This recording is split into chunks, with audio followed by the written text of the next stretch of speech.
So today I'm going to be taking a look at this piece and this piece. Someone here is looking for the it factor to make their piece feel a little bit more just, impactful, I guess. And for this one, I just wanted to talk about the gesture and the issues with the gesture here. So for this one, I think the angle of the head is all wrong. So when we look at this from, when we look at a head from this angle, low angle, like you're short, you're really short looking up at a very tall person. What happens is the chest gets in the way. So we don't actually see the neckline. So give me a second, let me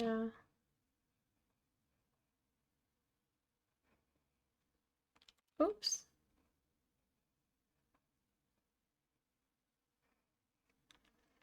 Okay, and I'm just gonna put the layer. So the head kind of moves in behind.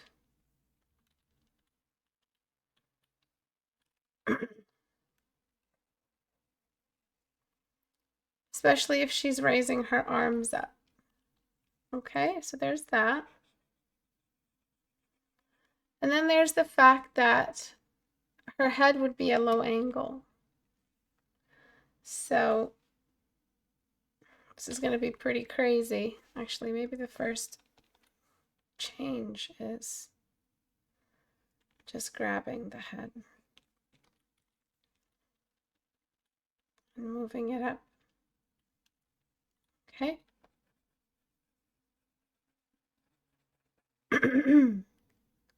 We also wouldn't really see the bangs that low. You're drawing a head-on face in a very low angle scene. All right, so I'm moving all the features up.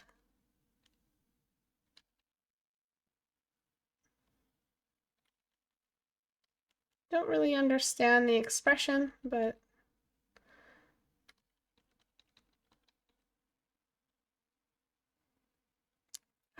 can you guys see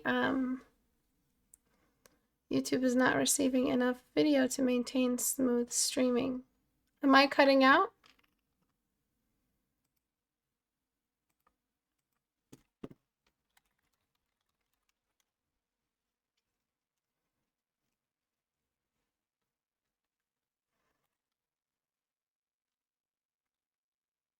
No?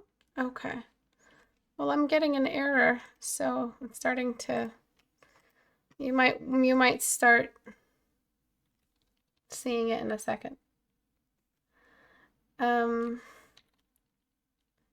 So I'm only pushing all of the features up against the back of the head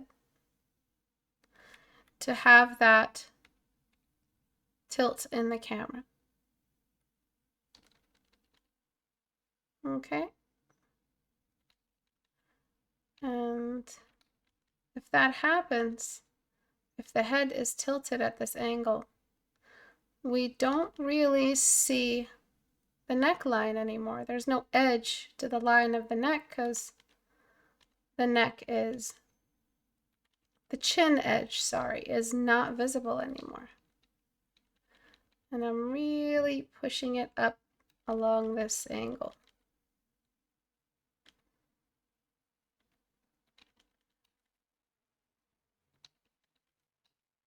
So yeah, it's really, really cool seeing you guys draw, in this age of kind of really weird place for artists right now. Not a lot of artists are kind of finding a peaceful place to exist, because of the whole AI situation. So it's cool seeing you guys still do this art thing. And I can tell you it's difficult. I'm struggling with it myself. It's nice seeing that artists are still posting, still asking for critique. That's always something really, really great to see. So you can see how I've gotten rid of mostly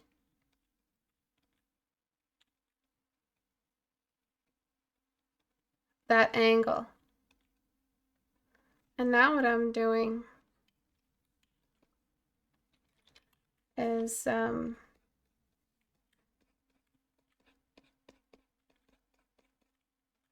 just patching things up.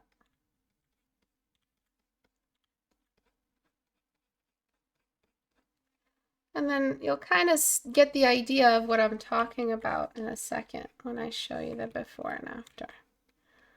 Your head was kind of just facing directly at the camera. And I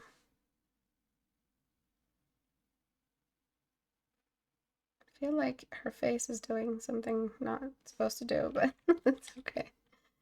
Oops.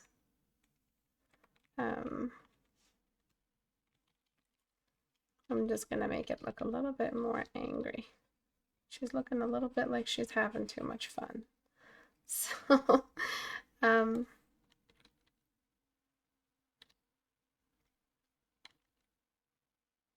going to lift one eyebrow and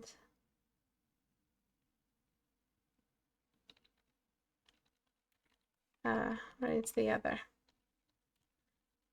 Lift one eyebrow and give an angry face on the other. And then again, we're just overlapping the rest of the shirt.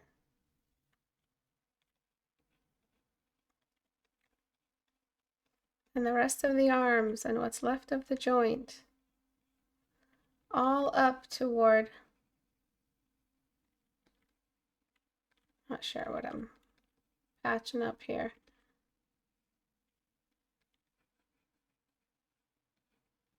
All up towards this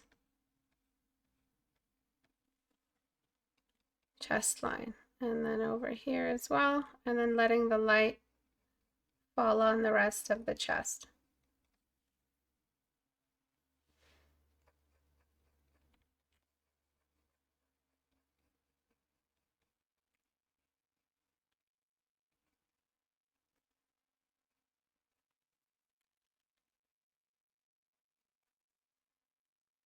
Okay, so let's take a look at the before and after.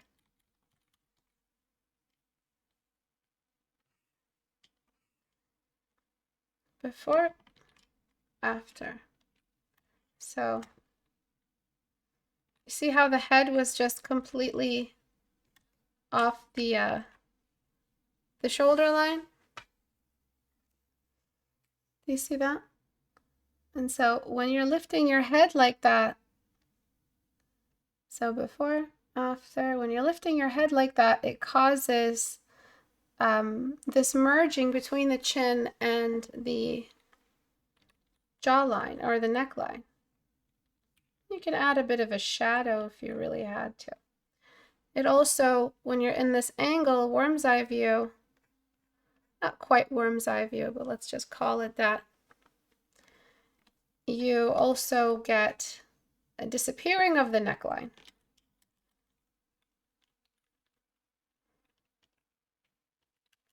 I'm also going to get the eyebrows to be a bit further away from the eye.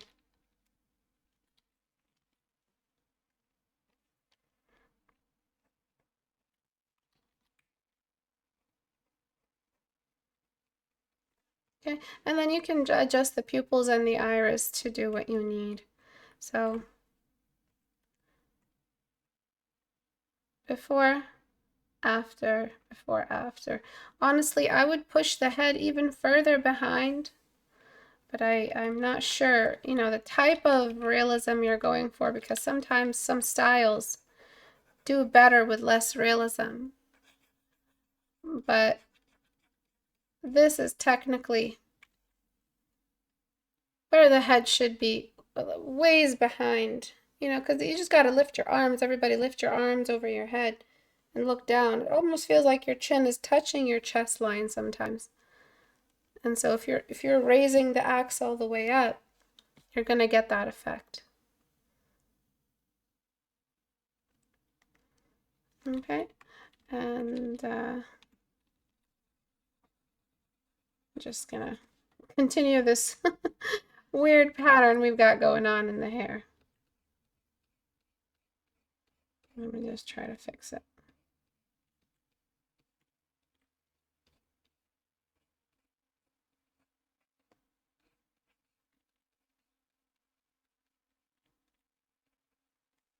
Okay, so before, after, the neck was completely disjointed. The neck should not be visible from this angle. The face was not tilted in the perspective of this low angle, and so it was very uncanny. All right, I hope that was helpful.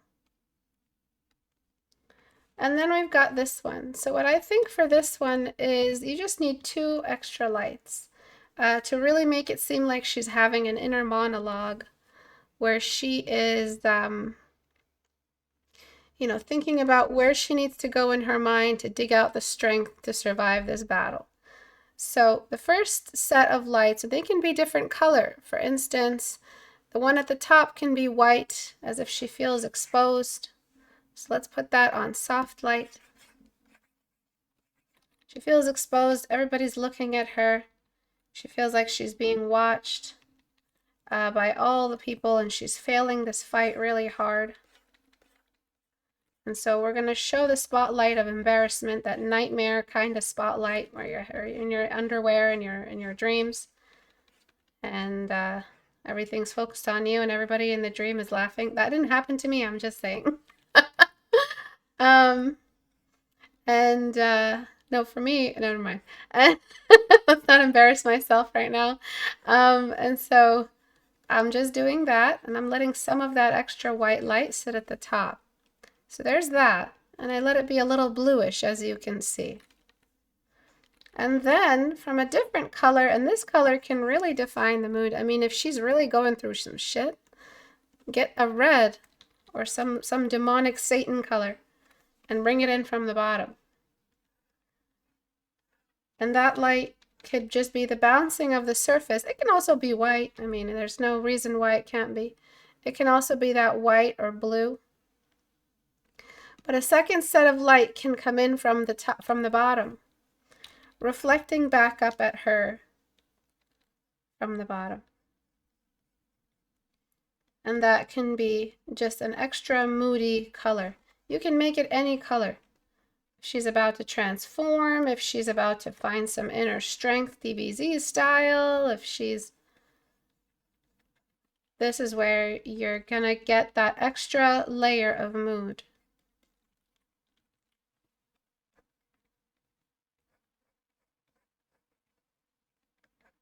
All right, so I'm just trying to show where that's happening here.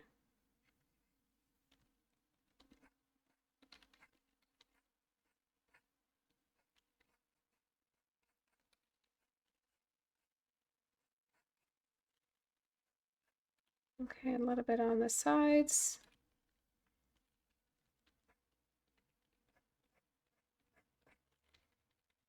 A little bit on the hair. And this is just the light bouncing from underneath. I'm gonna put a little bit on the nose as well. So that push, you know, that it factor that you're looking for might be something you get out of this. So it can be any color you want. This means that she's about to summon their inner demon, her inner voodoo demon. You see how powerful this is? This can also really work. Right here, this one, the peachy one, still does something, adds some light volume to the scene. This one adds a bit of that inner monologue light. So the secondary light source is basically her inner monologue. It turns on, the light turns on the stage, if this was a stage show, as soon as her inner monologue starts. And this is the same for all the other ones. Blue might show a more mild monologue or less rage. So this is before all these extra lights. Okay, and this is after. So this might be what you're looking for, this little bit here. And if that is it, we're just going to add a little bit of extra light at the very top of her head. Just a modest amount of rim light just to show where that light is. Okay, so let's take a look at the full before and after. Yeah, I think that's good enough. Keep it mild. So before, after. Okay. And if you want to add even more shadow to everybody's face, you can. That's also an option. We just duplicate and darken and delete everything that's not in the light. Delete everything that's in the light. So the space around her and the bounce light from underneath all get deleted, and you're just basically darkening the outer corners of the canvas. So before, after, before, after. Those are the two suggestions I have for those paintings today. Sorry, I'm a little bit low energy today. I've had so many classes. I'm all arted out. For those interested in winning portfolio review sessions with me, Portrait Studio, my masterclass, you can join our Discord and, you can join our Discord, and you can also join the subreddit. But on the subreddit, so you go to istebrak.com and you click on the subreddit icon here. You can join our community challenge. Our community challenge is a book cover. It's a kind of a fake book cover. And you're supposed to design a book cover based off a narrative I've written and uploaded for you guys. And there are rewards. There's one winner, and the rewards are all listed here on the subreddit, which you can find the link for on my community. And for those who don't use subreddit, Reddit, it's very easy. There's only so many tools you need to upload your art and reply to somebody when they critique you. It's really not that complicated. We're not really asking you to mod or anything or do anything complex. And if you upload an image, you can't add a description. You can always add it as a comment. But that's it for today. Thank you all for coming. I really appreciate you guys coming out to the live streams. Hopefully this Thursday's class will be a little bit more energetic. Again, I'm trying my best to get back into the swing of things and full course load. Thank you everyone for coming today. I'll see you guys next time. Bye.